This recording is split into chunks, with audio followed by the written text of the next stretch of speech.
India और Russia का 23rd annual summit. इसके क्या क्या आउटकम्स निकल के आए उसी पे हम फोकस करेंगे। बाकी आपने इंटरनेशनल रिलेशन में काफी डिटेल में देखी होगी, हिस्ट्री एंड ऑल। तो सबसे पहले तो इंडिया रशिया के एनुअल समिट की अगर बात करें तो कुछ की वर्ड्स जो आज आपको दिखेंगे। न्यूक्लियर पावर प्लांट्स के बारे में आपने पढ़ा था, एक कुंडनकुलम नाम याद है, कहाँ पे लोकेटेड है? ये तमिलनाडु में है। इसको बनाने में हमारी हेल्प रशिया ने ही करी थी। अभी हम ट्राई कर रहे हैं कि सिविलियन पर्पज से जो न्यूक्लियर से हम एनर्जी को जनरेट करेंगे वो और ज्यादा आउटपुट निकल के आए। 100 गीगावाट का हम टारगेट लेके चलेंगे तो रशिया उसमें हमें और हेल्प करेगा।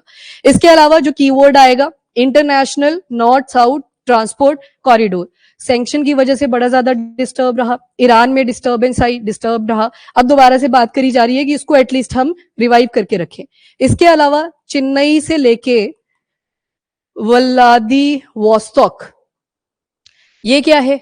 ये है मैरीटाइम रूट, ठीक है। ये व्लादिवोस्तोक है, सखालिन आइलैंड याद होगा आपको, बस उसी रशिया का मैप जब आप देखोगे ऐसे टिप्सी बनती है ना चाइना के बाहर से, तो यहाँ पे लोकेटेड है ये वाला पोर्ट। तो यहाँ के साथ मैरीटाइम लिंकेज बनानी है इंडिया ने फ्रॉम चेन्नई टू व्लादिवोस्तोक। और क्या क्या चीजें सुनी है आपने? इसके अलावा अगेन वही करेंसी स्वैप के बारे में बात हुई, नोस्त्रो वोस्त्रो का कॉन्सेप्ट, नोस्त्रो वोस्त्रो। अच्छा, नोस्त्रो ऐसे याद रखना, इसका मतलब होता है आवर्स, मतलब हमारा। वोस्त्रो का मतलब होता है योर्स। अकाउंट्स की यहाँ पे बात करी जा रही है। जैसे आप अपना बैंक अकाउंट ओपन करवाते हो तो वैसे ही इंटरनेशनली करेंसीज के स्वैप के लिए मल्टीपल अकाउंट्स बने होते हैं। Nostro vostro specifically related to Eurasian economic union. तो यहाँ पे एक यूनियन आप दोबारा से सुनोगे, यूरेशियन मतलब यूरोप और रशिया वाला पार्ट, यूरेशियन इकोनॉमिक यूनियन। इसमें टोटल 5 कंट्रीज आती हैं। अब देखो, यूरेशियन मतलब एक तरफ रशिया की बात, एशिया की बात करी जा रही है जिसमें स्पेसिफिकली हम रशिया पे फोकस करेंगे। एंड यू का मतलब यहाँ पे यूराल माउंटेन्स आती है ना बीच में, जहां पे यूरोप हो जाता है एक तरफ को और दूसरी तरफ एशिया आ जाता है। रशिया आएगा, बेलारूस आ सकता है क्योंकि रशिया को सपोर्ट करता है ठीक ठाक। तो एक कंट्री इसमें रशिया आती है, दूसरी यहाँ पे बेलारूस आती है। 2 कंट्रीज सेंट्रल एशिया की जिनके नाम के से शुरू होते थे, कजाकिस्तान एंड किर्गिस्तान। और एक काउकेशियन कंट्री थी जो आर्मेनिया और अजरबैजान, याद है आपको? तो आर्मेनिया वाला जो पार्ट है वो भी इस यूनियन का एक पार्ट है। तो इसके ऊपर इस बार ज्यादा एम्फेसाइज करा गया है। ये कीवर्ड्स मैं आपको बता रही हूँ। बाकी डिफेंस के ऊपर तो बातचीत हुई है। जैसे हमने रशिया से परचेज किया था S-400 एयर डिफेंस सिस्टम, जो टोटल डीलिंग थी ना वो 5 की थी। 5 हमने परचेज करने को बोला था, पर Russia got busy with Ukraine, वो बिजी हो जाते हैं। तो 2 हमारी जो सप्लाईज थी वो आज भी पेंडिंग है, जिसको बोला गया है कि 26 तक हम ले आएंगे, 2026। इसके अलावा टैंक्स T-90। अच्छा, एक जोरावर करके टैंक्स के बारे में भी पूछा हुआ था। ये मैंने रिपब्लिक डे वाली जब परेड होती है तो उसकी जो आउटकम्स निकल के आती है उसमें बड़ी डिटेल में करवाया था, जोरावर टैंक्स। वैसे एक T-90 टैंक है जिनको भीष्मा टैंक्स भी बोला जाता है। ये इंडिया और रशिया दोनों ने मिलकर बनाया है। तो भीष्मा टैंक्स के ऊपर बात करी जाएगी। Assault rifles AK-47 and all, उनकी जो वेरिएंट फॉर्म्स हैं उनको बनाने की बात करी है। मेक इन इंडिया पे ज्यादा फोकस करेगा इस बार रशिया। अगर थोड़ा सा इसको आप वैल्यूज के हिसाब से आर्टिकल को देखोगे तो एक तरफ डेमोक्रेसी है, दूसरी तरफ डिक्टेटरशिप है। पुतिन काफी टाइम से बैठे हैं। कल एक बड़ी वायरल भी हो रही थी पिक्चर अटल बिहारी वाजपेयी जी के साथ, जब मीटिंग हुई थी पुतिन की, मोदी जी पीछे खड़े हुए थे। तो बताया गया कि सब कुछ बदल गया, पार्टी आती रहेगी जाती रहेगी। अटल बिहारी वाजपेयी जी ने ये स्टेटमेंट दिया था, पर हमारी कंट्री रहनी चाहिए, देश रहना चाहिए। तो ऐसे वो आगे बैठे थे, पीछे मोदी जी थे, साइड में पुतिन थे। तो अभी 25 साल निकल चुके हैं लगभग। तो अब मोदी जी वहां पे बैठे हुए थे, साइड में पुतिन जी बैठे हुए थे। अब एक जो डिबेट निकल के आती है कि वैसे तो इंडिया बार बार बात करता है about the democratic values, democratic values जब यहाँ पे आती हैं, पर इन्विटेशन किसको दिया है? जो कि डिक्टेटर है। अब ये तो चलो ठीक है, वैल्यूज के बेसिस पे अगर देखेंगे तो दिस इज मतलब वर्थ इट है। हम डेमोक्रेसी को प्रमोट करते हैं, वहीं पे पुतिन नहीं चाहते कि उनके अगेंस्ट कोई खड़े। आपने एक नाम सुना होगा, एलेक्सी नावल्नी करके, स्पेलिंग्स देख लेना। ये डेमोक्रेटिक वैल्यूज चाहते थे रशिया के अंदर, और आई थिंक 2023 के आसपास इनको जहर भी दिया गया था। जहर का नाम था नोविचॉक। अब ये जो नोविचॉक नाम का पॉइजन था ये अलेक्सी को दे दिया जाता है, क्यों? क्योंकि पुतिन के अगेंस्ट वो स्टैंड कर रहे थे और डेमोक्रेसी ब्रिंग आउट करना चाहते थे रशिया के अंदर, प्रॉपर इलेक्शन होने चाहिए फेयर एंड फ्री तरीके से, तो उसी के ऊपर ये भी फोकस कर रहे थे। अब ये जो नोविचॉक नाम का एक पॉइजन है, जब इनको दिया गया इलाज करने के लिए, आई थिंक ये जर्मनी गए थे, किसी यूरोपियन कंट्री में गए थे, तो वहां तक भी इनके पीछे बंदे भेजे गए पुतिन के द्वारा, बचना नहीं चाहिए। ये ठीक हो जाते हैं समहाउ, दोबारा से वापस आते हैं, इनको जेल में डाल दिया जाता है। नॉर्थ पार्ट जो आर्कटिक सर्कल के साथ भी एसोसिएटेड है, वहां पे अनसर्टेन रीजन की वजह से उनकी डेथ हो जाती है। किसी को नहीं पता उनकी डेथ कैसे हुई थी, बस इतना पता है कि वो किसके अगेंस्ट बोलते थे, पुतिन के अगेंस्ट बोला करते थे, डेमोक्रेटिक वैल्यूज लेके आना चाहते थे। तो कहीं क्रिटिसाइज भी कर रहे थे कि आप तो डिक्टेटर को इन्वाइट कर रहे हो, उनके आगे झुक रहे हो, ऐसा वैसा बोला जा रहा था। पर इस टाइम पे जो बात है वो ट्रस्ट की ज्यादा है, हमारी डिपेंडेंसी की ज्यादा है। अब देखो, एक स्टेटमेंट पुतिन ने बोली कि अगर यूएस परचेज कर सकता है हमसे न्यूक्लियर फ्यूल, तो इंडिया हमसे फ्यूल क्यों नहीं परचेज कर सकता? ठीक है ना, वो चीज भी इतना महंगा पड़ेगा हमें from the US. Arabian peninsula वाली कंट्रीज हैं, कतर है, यूएई है, उनसे भी जब हम परचेजिंग करते हैं अपने को महंगा पड़ जाता है फ्यूल। चलो एलपीजी के लिए मना लिया था यूएस को, 10% आपसे परचेज कर लेंगे, पर जब फ्यूल की बात आती है रशिया से अपने को सस्ता पड़ रहा था। हाँ बेशक पब्लिक में वो सस्ता नहीं बिका, सरकार को सस्ता पड़ा था, बट स्टिल हमको सस्ता पड़ रहा है। आज के टाइम पे सारे ही फोकस कर रहे हैं ग्रोथ के ऊपर, तो ये वैल्यूज के बारे में इसी वजह से आप ज्यादा जिक्र नहीं सुनोगे। ऑल्दो बड़े सारे एडिटोरियल आएंगे जहां पे ये चीजें आपको डिबेट में दिखेंगी, which is democratic values versus dictator. आपको क्या लगता है इस टाइम पे प्रायोरिटी क्या चीज है? मतलब प्रायोरिटी पे क्या होना चाहिए, ग्रोथ होनी चाहिए या वैल्यूज होनी चाहिए? मतलब वैल्यूज अंडरमाइन नहीं होनी चाहिए। ऐसे नहीं कि आपने डेमोक्रेसी छोड़ के बोला कि हम भी ऐसे ही बन जाते हैं, वो वाली चीज नहीं होनी चाहिए। वैल्यू अंडरमाइन नहीं करनी है, ऑल्दो हमें इस टाइम पे फोकस करने की जहां जरूरत है, that is growth and development. नहीं तो फिर बोलते रह जाएंगे ग्लोबल साउथ का योद्धा एक ही है इंडिया, वो बोलने में रह जाएगा। प्रीचर नहीं होने चाहिए, प्रैक्टिकल इंप्लीमेंटेशन इस टाइम पे बहुत ज्यादा इंपॉर्टेंट है। खैर वैल्यूज के बेसिस पे अगर देखें तो ये बिल्कुल ही गलत है, पर आपका answer must be neutral. Undermine नहीं करनी है अपने को डेमोक्रेटिक वैल्यूज। जो इंटरेस्ट है हमारा, जो एक टर्म आप सुनते हो नेशनल इंटरेस्ट, जिससे आपको फायदा हो रहा है, अपनी कंट्री को फायदा हो रहा है, उसके ऊपर ज्यादा फोकस करने की जरूरत है। चलो जी, चले थोड़ा आगे। अब क्या क्या आउटकम्स निकल के आई? हाँ, दोनों ही चीजों को बैलेंस आउट करना है। यस, चलिए जी। तो इस बार जब सबमिट हुआ तो लगभग हमने सारी चीजों पे फोकस करा। जैसे डिफेंस, दो इंस्टेंट एग्जांपल क्या क्या दोगे अगर मैं आपसे पूछूं? S-400 एंड T-90 टैंक्स आ गए, जिनको भीष्मा टैंक्स भी बोलते हैं। एक मैंने आपको असॉल्ट राइफल्स के बारे में बताया। एक INS विक्रमादित्य है, जिसको डिप्लॉय भी कर दिया है, रशिया ने हमें हेल्प करा था उसको बनाने में भी, तो INS विक्रमादित्य है। तो ये डिफेंस टाइप्स पे आ गया। इसके अलावा एक्सरसाइज बता दो एक मुझे, जहां पे इंडिया भी पार्टिसिपेट।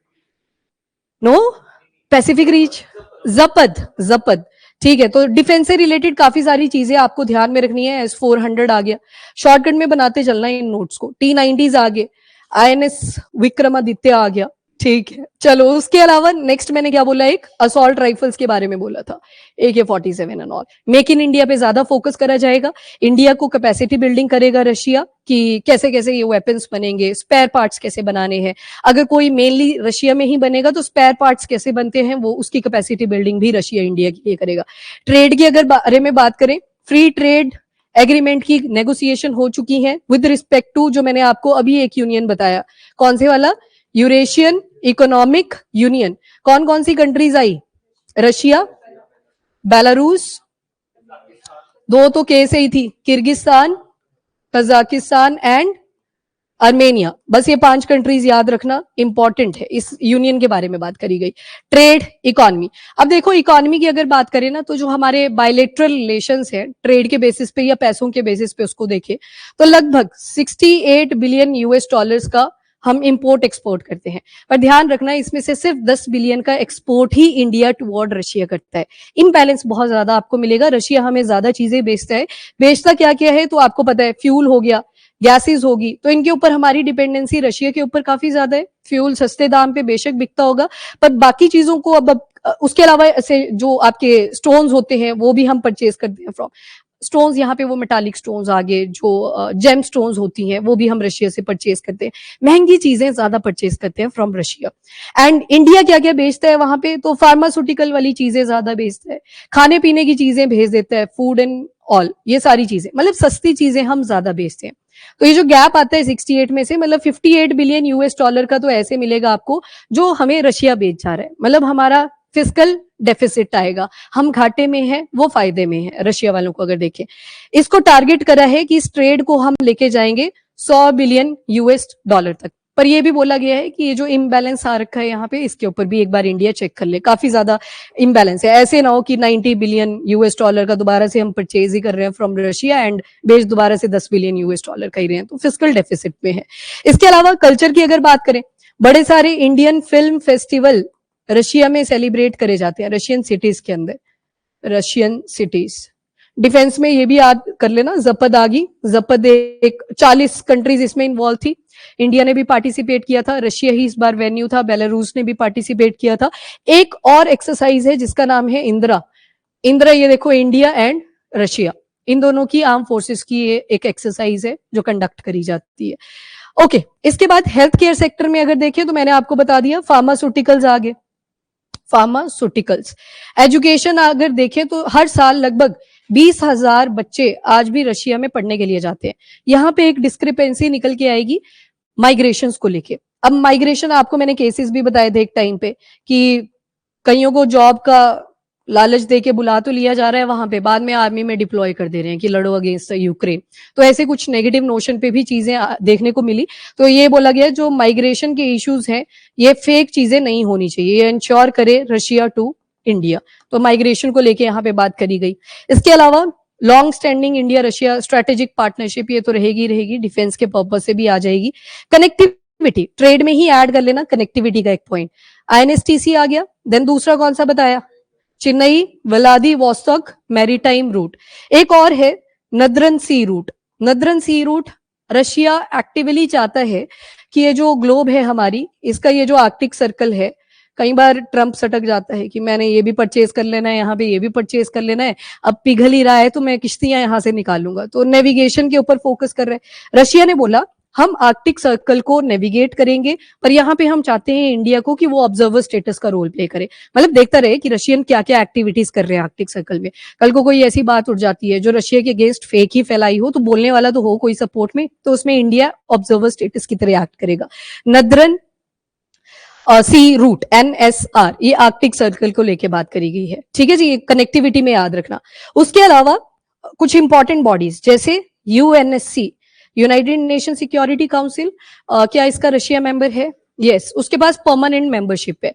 टोटल मेंबर्स कितने हैं UNSC में? 15। 5 उसमें परमानेंट है एंड 10 उसमें नॉन परमानेंट मेंबर है। रशिया के पास परमानेंट मेंबर की सीट है, तो रशिया भी बैकिंग करता है कि इंडिया को भी यहाँ पे परमानेंट मेंबरशिप की सीट मिलनी चाहिए। इसके अलावा सखालिन आइलैंड्स के बारे में मैंने आपको बताया था, वहां पे ऑयल की जब भी एक्सप्लोरेशन चलती है, रशिया डिमांड करता है इंडिया से आप अपनी लेबर को यहाँ पे भेज सकते हो। रास्ता नजदीक पड़ जाता है, क्योंकि जब आप रशिया को मैप पे देखोगे, इनकी ज्यादा पॉपुलेशन तो यहीं पे रहती है और सखालिन आइलैंड पड़ा जाके ईस्टर्न वाली साइड पे, तो इसी वजह से इंडिया नजदीक पड़ता है कि मैरीटाइम रूट से आइए, अपनी लेबर को यहाँ पे भेजिए। टेरेन बहुत ज्यादा टफ है इस रीजन के अंदर, बर्फ बहुत ज्यादा पड़ जाती है, तो कनेक्टिविटी की वजह से इंडिया ट्रस्ट वर्दी है टुवर्ड कि रशिया मानता है अपनी लेबर को आप यहाँ पे भेज सकते हो। एक जो कॉन्टेक्स्ट आएगा that is with respect to US. अभी यूएस, ट्रंप को एक अवार्ड भी मिला, देखा होगा आपने, फीफा पीस प्राइज। खुद ही पहन लिया मेडल, चल छठ भरे, इतनी देर क्या लगा रहे हो, फिर मेडल को देख रहा है ऐसे बच्चों की तरह कि हाँ मिल गया मेडल फाइनली, पीस प्राइज। चलो उम्र भी बड़ी ज्यादा होगी है 79, तो कई बार एक्सपेक्टेशन रह जाती है कि हमें ये चीज मिल जाती है, तो खुद ही ले लिया। चलो ठीक है, फीफा ने दे दिया उनको, बनती अच्छी है, बॉन्डिंग इज गुड। और इस बार फीफा आई थिंक है भी यूएस में वेन्यू, तो उनको दे दिया। चलो ठीक है, इट्स ओके। ठीक है, ओवरव्यू आपको आई थिंक लग चुका है, कीवर्ड्स यही निकल के आएंगे। एक बार फटाफट से अब रीडिंग कर लेते हैं, 1 सेक। हाँ, जपद है, ठीक है, जपद। कनेक्टिविटी तो आ गया, माइग्रेशन में आएगा, अभी थोड़ा सा और कर लेंगे उसको। क्या क्या था उससे रिलेटेड, यहाँ पे लिख देती हूँ। हाँ, स्किल्ड लेबर चाहिए, यस, ये डिमांड तो करी है रशिया ने कि आपकी लेबर स्किल्ड होनी चाहिए। ठीक है, अब 1 बाय 1 देखते हैं, जो भी पॉइंट्स यहाँ पे स्किप हुए होंगे आपने नोट डाउन कर लेने हैं। ये आर्टिकल वैसे बड़ा लंबा चौड़ा है, पर मैंने आपको शॉर्टकट में पढ़ा दिया बिल्कुल यहाँ पे एक ही स्लाइड के ऊपर। ठीक है, दिस इज मैप, और ये आगे आपका वो सखालिन आइलैंड वाला पार्ट, यहाँ पे आपको व्लादिवोस्तोक करके पोर्ट भी मिल जाएगा। ये वो सारी कंट्री है, यहाँ पे आपको यूराल माउंटेन्स भी मिलती हैं। ये रशिया, दिस इज बेलारूस, यहाँ पे किर्गिस्तान, सॉरी कहाँ पे आ गया, ये वाला किर्गिस्तान, कजाकिस्तान, और तीसरा जो था दैट वाज आर्मेनिया। ये किसके पार्ट है? यूरेशियन इकोनॉमिक यूनियन के। ये यूरेशियन इकोनॉमिक यूनियन की बात आपने पहले नहीं सुनी होगी, अभी नई नई बात हुई है, तो मेंबर्स आपको ध्यान में रखने। सबसे पहले तो 16 एग्रीमेंट साइन करे गए हैं, और जैसे डिक्लेरेशंस होती हैं, जब भी ये मीटिंग्स होती हैं साथ में वर्ड लगा दिया जाता है डिक्लेरेशन। डिक्लेरेशन का मतलब होता है बड़े सारे इंपॉर्टेंट एग्रीमेंट्स को डिक्लेयर करा गया है। तो 2000 से ये शुरू हो चुकी थी चीजें, defence, health care, trade and culture, सारी ही फील्ड्स में। सबसे पहले फ्री ट्रेड एग्रीमेंट की बात करी गई यूरेशियन इकोनॉमिक यूनियन की, और साथ में बोला गया है कि हम ये जो टारगेट है हमारे बायलेटरल रिलेशंस का, इसको 100 बिलियन यूएस डॉलर तक लेके जाएंगे। अभी कम है, 100 बिलियन का टारगेट रखा है by the end of 2030। Energy sector के ऊपर फोकस करेगा। यस, एक और हेडिंग जो इंपॉर्टेंट है आप इसमें ऐड कर सकते हो, वो है स्पेस। गगनयान मिशन में जो भी एस्ट्रोनॉट्स इंडिया भेजेगा, व्योम नॉट इंडियन वर्जन है, उनकी जो ट्रेनिंग है सारी वो कहां पे कंडक्ट करवाई गई है? रशिया में ही करवाई है। तो मतलब जितने भी हमारे प्लेनेटरी मिशंस होंगे या ह्यूमन स्पेस फ्लाइट्स होंगी, उसमें हमें रशिया हेल्प करने वाला है। तो स्पेस सेक्टर में भी एक इंपॉर्टेंट कॉन्ट्रीब्यूशन है। नेक्स्ट चलिए, कनेक्टिविटी अगर देखोगे तो international north south transport corridor, India से ये शुरू होता है, देन हम ईरान पहुंचते हैं, फिर अजरबैजान आता है और ऊपर रशिया आता है। तो मैरीटाइम रूट भी है, रेलवे लिंक्स भी यहाँ पे लगे हुए हैं। सबसे पहली जो ट्रांसपोर्टेशन हुई थी वो व्हीट की हुई थी, गेहूं भेजी थी रशिया ने इंडिया वालों के लिए। उसके बाद नेक्स्ट आपने याद रखना है चेन्नई व्लादिवोस्तोक मैरीटाइम रूट। तो अगर मैप पे आप देखोगे, यहाँ पे इंडिया वाला पार्ट आ गया, यहां से चलेगा ये रूट टुवर्ड दिस पोर्ट, यहाँ पे मैरीटाइम रूट डेवलप करा जाएगा। इसके बाद जो नॉर्थ साउथ नदरन सी रूट के बारे में बात करिए, वो आर्कटिक सर्कल के रिस्पेक्ट में है। यहाँ पे इंडिया इनको ऑब्जर्व करेगा कि क्या क्या एक्टिविटीज रशिया परफॉर्म कर रहा है, क्योंकि रशिया को खुद पे भी भरोसा नहीं है, वो कभी भी न्यूक्लियर वेपन फोड़ने की धमकियां देते रहते हैं, कभी स्पेस में न्यूक्लियर वेपन टेस्ट की बात कर देते हैं। तो रशिया वांट कि बड़े भाई की तरह आप हमें देखते रहो कि हम यहाँ पे गड़बड़ न करें। मतलब ऐसा बोलना नहीं है, ऑब्जर्वर स्टेटस का यही मतलब होता है हमारी एक्टिविटीज पे आप चेक रखोगे, दैट इज ऑब्जर्वर स्टेटस। तो ये नदरन सी रूट भी आपने याद रखना है। आर्कटिक कंसल्टेशंस लिखा है यहाँ पे, इंडिया से कंसल्ट करेगा हमेशा रशिया जब भी कोई चीज वहां पे शुरू होगी। इसके अलावा नेक्स्ट जो सेक्टर्स है जहां पे बात करी गई है वो है एनर्जी, माइनिंग। माइनिंग वाला एग्जांपल सखालिन, तो वहां पे करता है, अभी भी ऑयल की ड्रिलिंग भी करता है, माइनिंग रिलेटेड पर्पस। इसके अलावा रशिया में भी आपको मिनरल डिपॉजिट ठीक ठाक मिल जाते हैं। एग्रीकल्चर आ गया, मैरीटाइम ट्रांसपोर्ट आ गया। तो एक एक एग्जांपल सभी में ध्यान रखना है। इसके बाद न्यूक्लियर एनर्जी पे फोकस करने की बात करी है, फुल फ्यूल साइकिल। अच्छा, यूक्रेन में एक न्यूक्लियर डिजास्टर हुआ था, नाम था उसका चेरनोबिल न्यूक्लियर डिजास्टर। मतलब पहले ये सोवियत यूनियन का पार्ट हुआ करता था, अब ये यूक्रेन का पार्ट है, क्योंकि बाद में 15 कंट्रीज में डिस्टिंक्शन हो जाती है यूएसएसआर की। अब ध्यान रखना, वहां पे एक आर्टिकल आया था, छोटा सा था। चेरनोबिल की स्टोरी मैं सुनाती हूँ, पर अप्रैल मंथ में सुनाती हूँ, उस टाइम पे उसकी एनिवर्सरी आती है ना, तो उस पर्पज से। उसकी जो कैप है ना, जहां पे प्लेट लगी होती है, 100 टन की प्लेट लगी होती है, वो उससे दोबारा से लीकेज हो रही थी थोड़ी थोड़ी। तो सेफ्टी कंसर्न्स बन रखे हैं, अगर ज्यादा लीकेज होती है तो आपको रेडियो एक्टिविटी एनवायरमेंट के अंदर मिलती है। और हवाओं का जो फ्लो है वो फिनलैंड वगैरह की तरफ जाता है। फिनलैंड बोले हम तो खुशहाल कंट्री हैं, सफाई वाली कंट्री हैं, हमें नहीं चाहिए ये गंदवंद। तो रशिया यूक्रेन अगर सप्रेस करने की ट्राई भी करेगा, हवाएं वहां पे आंसर आपको प्रोवाइड कर देंगी। अभी कुछ ऐसे इश्यूज नहीं है, पर बन सकती है बात, जब आएगा तब उसको कर लेंगे, ठीक है। बस इतना याद रख लेना, ये चेरनोबिल जो मैंने बोला अभी, ये कहाँ पे लोकेटेड है, तो आंसर आएगा यूक्रेन। पहले सोवियत यूनियन बोला जाता था, तब रशिया पूरा चेक रखता था सोवियत यूनियन के टाइम पे, क्योंकि 1985 में 84 या 85 में हुआ था ये डिजास्टर, तो 1991 में जाके डिसइंटीग्रेशन हुआ था यूएसएसआर का। तो कुंडनकुलम न्यूक्लियर पावर प्लांट ये इंडिया के अंदर है, हाईली टेक्नोलॉजी इसके अंदर इंक्लूड करी गई है। रशिया ने पूरी हेल्प हमारी करी थी इस न्यूक्लियर पावर प्लांट को बनाने के लिए, और ये सिविलियन पर्पस से इलेक्ट्रिसिटी को प्रोड्यूस कर रहा है। 100 गीगावाट्स का हमने टारगेट रखा है इस बार, कि बाय 2047 इलेक्ट्रिसिटी की जो जनरेशन है वो हम न्यूक्लियर पावर प्लांट कुंडनकुलम वाला जो है 100 गीगावाट तक इसको खींच के लेके जाएंगे। 2047 में एक टारगेट और लिया है विकसित भारत का, ठीक है, उसको भी ध्यान में रखना। चलो नेक्स्ट इज इसरो रॉस्कोस्मॉस। किस चीज की बात हो रही है? Space sector. ये इंडिया का आ गया, रॉस्कोस्मॉस रशिया का आ गया। ह्यूमन स्पेस फ्लाइट में हेल्प कर रहा है, सैटेलाइट नेविगेशन, प्लैनेटरी एक्सप्लोरेशन, सारी चीजों में रशिया और इंडिया कोलैबोरेशन करेंगे एक दूसरे के साथ।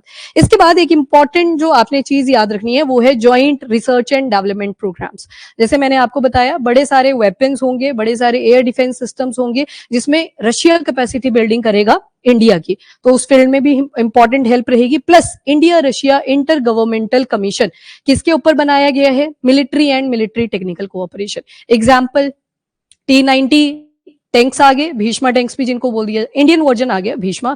एंड और क्या था? INS विक्रमादित्य, असॉल्ट राइफल्स आ गए। तो उन सारी चीजों के ही बारे में बात, मतलब बॉडी का नाम रख दिया, that is India Russia inter governmental commission. एक कमीशन बिठाया गया जहां पे सारी बातचीत होगी जब भी कोई वेपन बनेगा, किस रिस्पेक्ट में? तो मिलिट्री और जो मिलिट्री की टेक्निकल कोऑपरेशन है उस चीज को लेके। बस बॉडी का नाम है ये, डरना मत इससे। या फिर आप MTC भी इसको लिख सकते हो शॉर्टकट में। कोई पॉइंट? कौन सा? हाँ, लॉजिस्टिक भी आ गया, यस, लॉजिस्टिक बेसिस भी यूज करेंगे, वेरी गुड पॉइंट। मतलब अगर रशिया चाहता है कि अपने ट्रूप्स को भेजना है वाया इंडिया, तो वहां पे इंडिया को एज अ बेस की तरह भी यूज करा जा सकता है। देन उसके बाद मेक इन इंडिया के ऊपर फोकस करेंगे, स्पेयर पार्ट्स को बनाने की बातचीत करी गई है, कैपेसिटी बिल्डिंग यहाँ पे होगी। बाकी एक्सपोर्ट करेंगे to the friendly countries. Friendly countries किस किस की? जो इंडिया और रशिया की फ्रेंडली कंट्रीज है। उसके बाद UNSC परमानेंट चेयर चाहता है रशिया, बैक करता है कि इंडिया को भी परमानेंट चेयर मिलनी चाहिए। उसके बाद ब्रिक्स की चेयरमैनशिप की अगर बात करें तो 2026 का जो ब्रिक्स समिट है वो इंडिया में हो, उस चीज के लिए रशिया ने सपोर्ट किया है। देन इंपॉर्टेंट वन जो लगभग हर जगह पे ही आप पढ़ते हो, इंटरनेशनल बिग कैट अलायंस। अगला जो होएगा वो होगा भी कहाँ पे? ही दिल्ली में ही हो रहा है। इंडिया ने बोल दिया ना कि हम इस मीटिंग को करेंगे, ग्लोबल जो मीट होगी बिग कैट अलायंस के ऊपर, तो इंडिया में ही रहेगी। इसके अलावा इंटरनेशनल सोलर अलायंस। अब देखो रशिया का जस्ट इंटरेस्ट है इलेक्ट्रिसिटी के पर्पज से, ये बोलें कि सोलर पैनल रशिया में लगेंगे, वो चीज नहीं है यहाँ पे। बस इंटरेस्ट शो करा है, सोलर पैनल्स बनाने में हेल्प कर देगा। कल को हमें रिसाइकलिंग वाली प्रॉब्लम आने वाली है तो रशिया कुछ सोल्यूशन लेके आएगा आगे, तो उन सारी चीजों को लेके है ये। उसके बाद collision of disaster resilient infrastructure. Disaster बड़े सारे आते हैं, स्पेशली इंडिया की अगर बात करें तो उसमें रेजिलियंट इंफ्रास्ट्रक्चर इंडिया में भी बनाया जाए, उसमें भी रशिया हेल्प करेगा। Then article number 6 of Paris agreement. इससे पहले मैं आर्टिकल 6 ऑफ पेरिस एग्रीमेंट के बारे में बताऊं, मुझे आर्टिकल नंबर 9 के बारे में बताइए। फंड्स के लिए था article number 9 of Paris agreement. Article number 6 याद रखना, वो जो नेशनली डिटरमिन्ड कॉन्ट्रीब्यूशंस है, जिसमें क्या फोकस करा गया है? कार्बन एमिशन कम करने हैं, क्या टारगेट आपने सेट करे हैं, वो सारे कहां पे लिखे जाते हैं? Article number 6। रशिया हमारी कैपेसिटी बिल्डिंग करेगा किस बेसिस पे? कार्बन टेक्नोलॉजीज को लेके, कि ऐसी टेक्नोलॉजी हम इंडिया को प्रोवाइड करें जो कार्बन एमिशन को बहुत कम करे। इसमें कहीं ना कहीं घूम फिर के कोल गैसिफिकेशन का कॉन्सेप्ट भी आपको मिलेगा, तो याद रखना ये आर्टिकल नंबर 6 है पेरिस एग्रीमेंट का।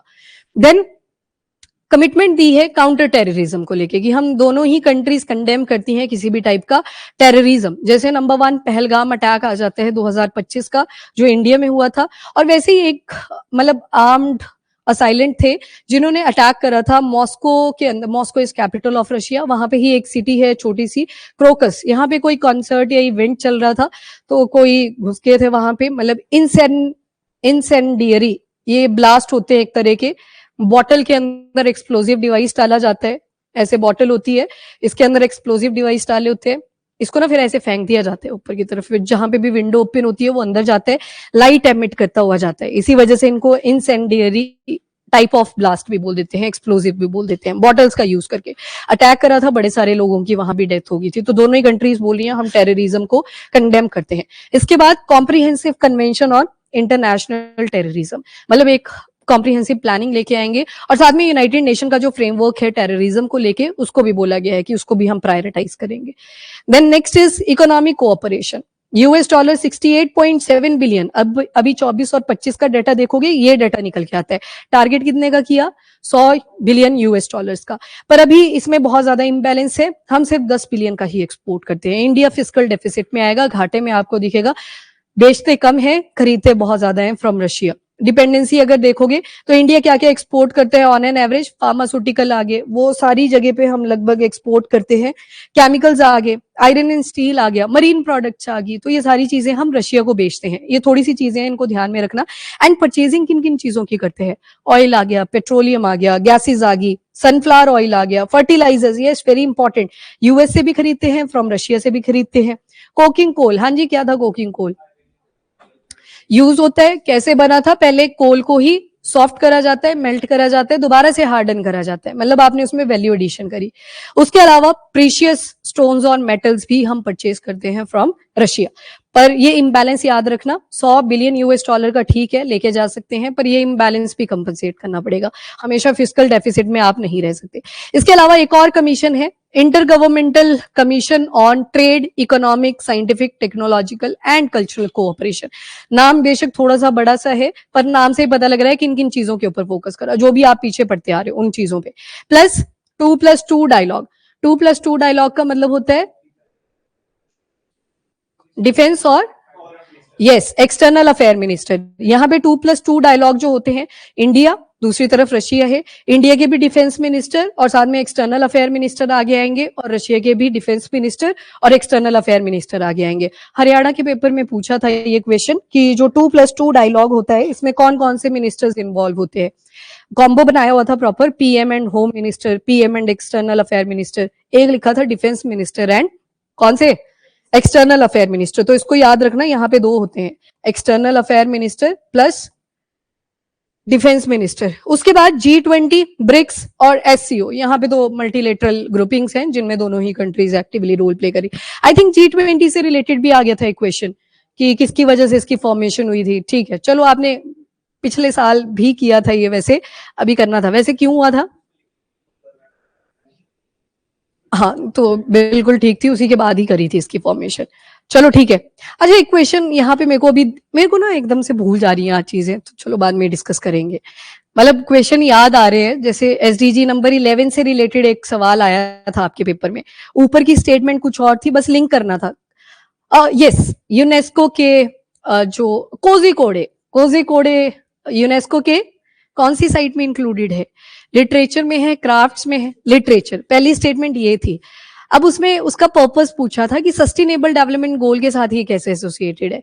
तो क्या वो जो आपने पढ़ी थी, जो साइट्स हम इंपॉर्टेंटली बना रहे हैं, क्या वो उसका कुछ लेना देना है कम्युनिटीज से रिलेटेड, सिटीज से related, sustainable cities and community? Yes, तो बस उसको लिंक कर दिया था एसडीजी के साथ।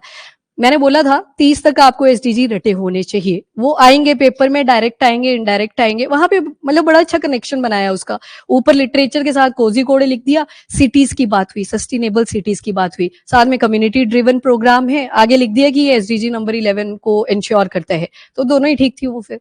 चलो ठीक है, मतलब डायरेक्ट इनडायरेक्ट आपसे बनेंगे सवाल। अब आ जाते हैं defence cooperation, buyer seller model to joint development की अब तरफ हम जा रहे हैं। मतलब पहले क्या होता था, बना कौन रहा है? रशिया। परचेज कौन कर रहा है? इंडिया। और अब बोला कि अब हम ज्वाइंट डेवलपमेंट की तरफ जा रहे हैं, कैपेसिटी बिल्डिंग रशिया करेगा, बनाएंगे दोनों मिलकर ज्वाइंट डेवलपमेंट्स। कौन कौन से? BrahMos, one of the finest example, BrahMos तो रहेगा ही, जो कि एक क्रूज मिसाइल भी है। Sukhoi 30 Mark 1, then T-90 tanks, Bhishma word भी याद रख लेना, AK-203 राइफल्स, INS विक्रमादित्य, यहाँ पे लिखा नहीं है पर आपने अपने नोट्स में ऐड कर लेना है, विक्रमादित्य। तो इन सारी चीजों के ऊपर बात करी गई है। रेगुलर एक्सरसाइज जैसे इंदिरा आ गई, इंडिया और रशिया की आर्म फोर्सेस की एक्सरसाइज, जपद मल्टीलेटरल है, बड़ी सारी कंट्रीज इसमें इन्वॉल्व रहती हैं, इंटरऑपरेबिलिटी के ऊपर फोकस करता है। S-400 सिस्टम और सबमरीन फ्रिगेट्स, इनके ऊपर भी बात करिए। अब एक सबमरीन यहाँ पे याद करनी है आपने, जिसका नाम है अकूला। ये जो सबमरीन है ये न्यूक्लियर पावर्ड है, न्यूक्लियर पावर्ड सबमरीन। अगेन किसी ने हेल्प करी थी, तो रशिया ने ही बनाने में हेल्प करी थी। S-400 के जो इश्यूज थे उनको बस इतना ही हाईलाइट करा गया, 5 मांगे थे तो हमें 5 ही चाहिए थे, तो आगे से ऐसे ना हो। तो उन्होंने बोला अरे देखो लड़ने में बिजी हो गए थोड़ा, तो बन नहीं पाए हमसे, हमने तो S-400 का अपग्रेडेड वर्जन अब बना दिया है, S-500। तो इस तरह से बोला कि अब 500 की तरफ देखेंगे। ऑल्दो इंडिया ने बोला है कि हमें वो जो 2 डिलीवरीज बची हैं इसकी, वो भी प्रोवाइड कर दी जाए बाय 2026, कईयों ने 26-27 में भी बोला हुआ है।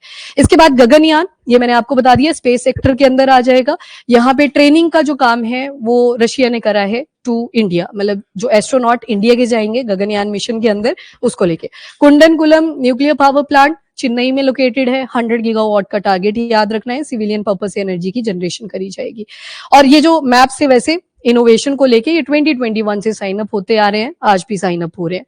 इसके बाद education and culture, 20,000 Indian student पढ़ने के लिए रशिया जाते हैं। अभी देखो जब ये वॉर नहीं थी तो आपने एक फील्ड के अंदर बड़ी ज्यादा माइग्रेशन देखी है, MBBS करने के लिए बड़े सारे बच्चे जाते हैं, मेडिकल की फील्ड में, है ना। साथ में साइड वाली कंट्री जिसके साथ लड़ रहे हैं उसमें भी सेम ही था, यूक्रेन भी एक अच्छी कंट्री मानी जाती थी for the purpose of MBBS और जितनी भी मेडिकल की स्टडीज होती हैं।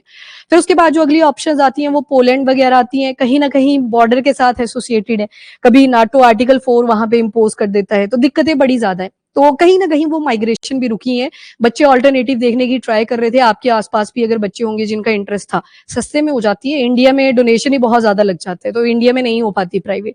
तो ये 20,000 इंडियन स्टूडेंट्स ही आज के टाइम पे मिलेंगे। इंडियन फिल्म फेस्टिवल, ये जो मॉस्को सिटी है वहां पे बड़े सारे इंडियन फिल्म फेस्टिवल भी शो करे थे। कल्चरल यूनिटी को रिप्रेजेंट कर रहा है कि जो इंडियन कल्चर है वो रशिया में भी प्रेज करा जाता है।